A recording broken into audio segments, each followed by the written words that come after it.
जय श्री कृष्णा।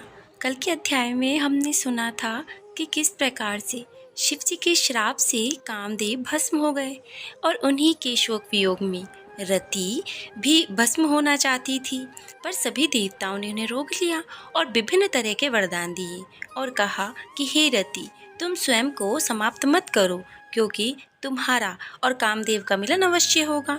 अब मैथिल जो है आगे की कथा कहते हैं कि हे ब्राह्मण, आपने कामदेव की स्त्री रति का चरित्र सुनाया। अब कृपा करके अशून्य शयन व्रत धारण करने की विधि तो कह दीजिए। इससे क्या दान होता है, कैसे पूजन किया जाता है तथा उसका फल क्या है। अब यह सुनकर शुतदेव जी कहने लगते हैं कि हे राजन, इसका विधान श्री हरि भगवान ने लक्ष्मी जी से कहा था। यह सब मैं तुम्हें सुनाता हूँ, जिसमें श्यामवर्ण लक्ष्मीपति जगन्नाथ संपूर्ण पापों का नाश करने पर प्रसन्न होते हैं।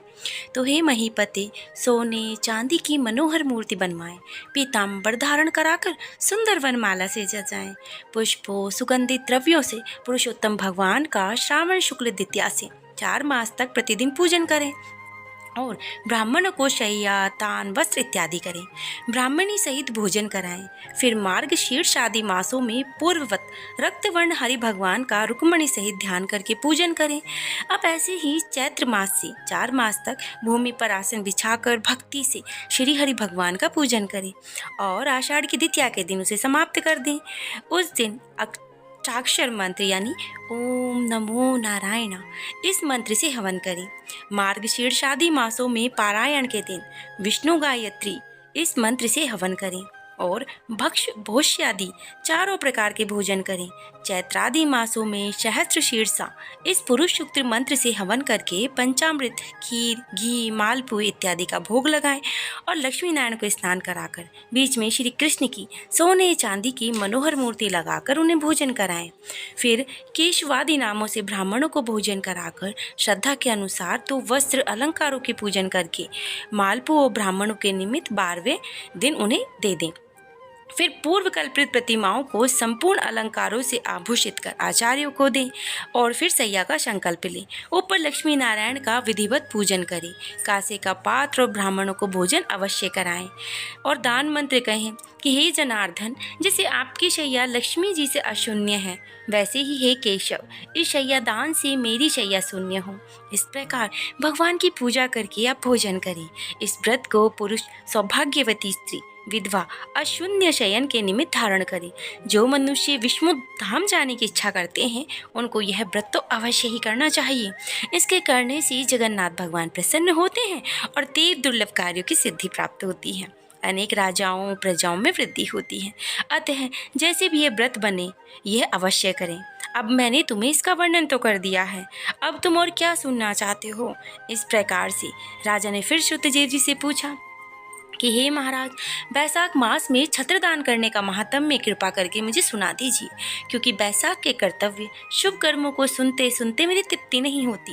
राजा के ऐसे वचन सुनकर शुतदेव जी राजा से कहने लगे कि छत्रदान के फल की एक प्राचीन कथा मैं तुमसे कहता हूँ।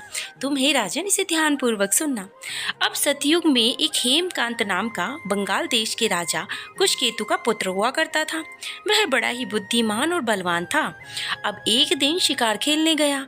वहां घने वन में अनेक प्रकार के मृग और शूकरों को मारता हुआ थकने पर दोपहर को मुनियों के आश्रम में जा पहुंचा, जहां शचरची नामक ऋषि व्रत में मग्न समाधि लगाए हुए वहां बैठे हुए थे। अब उसको इस बात का पता ही नहीं चला कि आश्रम में कौन आया है, क्योंकि वो तो समाधि लगाकर बैठे हुए थे। अतः ऋषि ने उठकर राजा का सम्मान नहीं किया। अब इससे राजा को क्रोध उत्पन्न हो गया और वो उन्हें मारने के लिए उद्यत हुआ। तब देश के ऋषि सहस्त्र शिष्यों ने उन्हें रोक दिया। क्रोध में विहल होकर राजा कहने लगा, हे ब्राह्मण, मैं थक गया हूँ, अब तुम मेरा आतिथ्य सत्कार करो। परंतु गुरु की आज्ञा के बिना क्या सत्कार करें। अब ऐसा शिष्यों से सुनकर राजा ने उन्हें मारने के लिए फिर से धनुष उठा लिया और अत्यंत क्रोध करके बाण छोड़ने लगा। तो शिष्य इधर उधर भागने लगे। अब उसमें से उन्होंने 300 शिष्यों को मार डाला और आश्रम में रखी हुई वस्तुओं को पाप बुद्धि सैनिकों ने ले लिया और खूब लूटपाट करके भोजन किया। अब जब शाम के समय राजा सेना सहित पुरी को आया उसके पिता कुशकेतु ने इस दुष्ट व्यवहार को सुना तो बेटे की निंदा करके पुरी से बाहर निकाल दिया। तब हेमकांत व्याकुल होकर गहन वन को चला गया। वहाँ उसे ब्राह्मणों की हत्या सताने लगी। वहाँ पर जीव जंतुओं को मार खाते हुए इधर उधर घूमते घूमते 28 वर्ष उसे बीत चुके थे। अब एक दिन की बात है, तीर्थ यात्रा करते हुए त्रित नामक महामुनि वैशाख मास के दोपहर के समय वन में आए, जो कि धूप और तृषा के मारे व्याकुल होकर बक्षहीन स्थल के मूर्छित होकर के वहां पर गिर पड़े थे। अब देवयोग से हेमकांत ने त्रित मुनि को ऐसी दशा में देखकर ढाक के पत्तों की छतरी बनाकर धूप निवारण के लिए उनके सिर पर लगा दी और ऐसा करके और बाद में उसे अम्बलू का जल दे दिया। अब इस उपचार से मुनीश्वर की मूर्छा जाती रही। अब जब उन्हें चेत आया तो उसे पत्तों की छतरी को लगाए हुए धीरे धीरे किसी गांव में जा पहुंचे और इसी पुण्य के प्रभाव से उसकी 300 ब्रह्म हत्याएं दूर हो गई, जिसे हेमकांत को बड़ा विस्मय हुआ कि मेरी ब्रह्म हत्या कैसे दूर हुई। इसी विचार में पड़ा हुआ हेमकांत को संग्रहणी रोग उत्पन्न हो गया, जिससे प्रारस संकटजान व्याकुल हुआ। अब तभी उसे 3 बड़े पुरुष भयंकर रूप में यम के रूप में उसे दिखाई देने लगे। अब वह अपने कर्मों को सोचने लगा कि उसे छत्री दान का ध्यान आया, सो ही वह विष्णु भगवान का स्मरण करने लगा। तुरंत भगवान को अपने महामंत्री विश्वसेन को आज्ञा दी कि तुरंत जल्दी जाकर यमदूतों को रोको, क्योंकि हेमकांत ने बैसाख मास में धर्म किए हैं। इसलिए उनसे छुड़ाकर उसके पिता कुशकेतु के पास उन्हें ले जाकर कहो कि विष्णु भगवान की आज्ञा के अनुसार तुम हेमकांत को राज्य का भार सौंप दो। विष्णु भगवान की आज्ञा पाकर विश्वकेन हेमकांत के पास जाकर पहुंचा और कुशकेतु को उसके पास ले गया और भगवान विष्णु की सारी बातें उसे बता दी। अब आगे की बातें ये थी कि जिसको सुन करके कुशकेतु ने पुत्र को सिंहासन पर बैठा दिया और स्वयं अपनी स्त्री सहित वन को तप करने चला गया। तो हेमकांत ने बैसाख मास में कहे सब शुभ कर्मों को किया, जिसको करने से जितेंद्रिय, दयालु, सर्व संपत्ति से युक्त, पुत्र पौत्र आदि से संपन्न हो, संपूर्ण भोगों को भोग कर विष्णु लोक को गया। बैसाख मास के सभी धर्मों में अधिक कोई धर्म पापों के नष्ट करने वाला नहीं है और यही सुलभ धर्म, अर्थ, काम, मोक्ष रूप पुरुषार्थ चतुष्टर्थ का दाता होता है।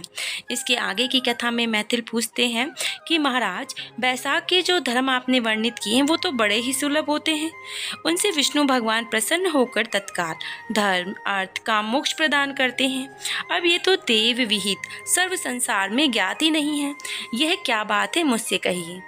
अब राजा जो हैं वो आगे कहते हैं कि बैसाख मास के कर्तव्य धर्म प्रख्यात क्यों नहीं है, अन्य धर्मों की संसार में ख्याति क्यों है और बैसाख मास की क्यों नहीं है, कृपा करके मुझे इसका कारण बताइए। जिसमें मैथिल जो है आगे की कथा सुनाते हैं वो हम कल के अध्याय में सुनेंगे। तब तक आप श्री हरि भजन करते रहें और गर्मी बहुत है तो स्वयं का ध्यान रखें और अगर हो सके तो छत पर पशु पक्षियों के लिए थोड़ा सा पानी अवश्य रखें। जय श्री कृष्ण, राधे राधे।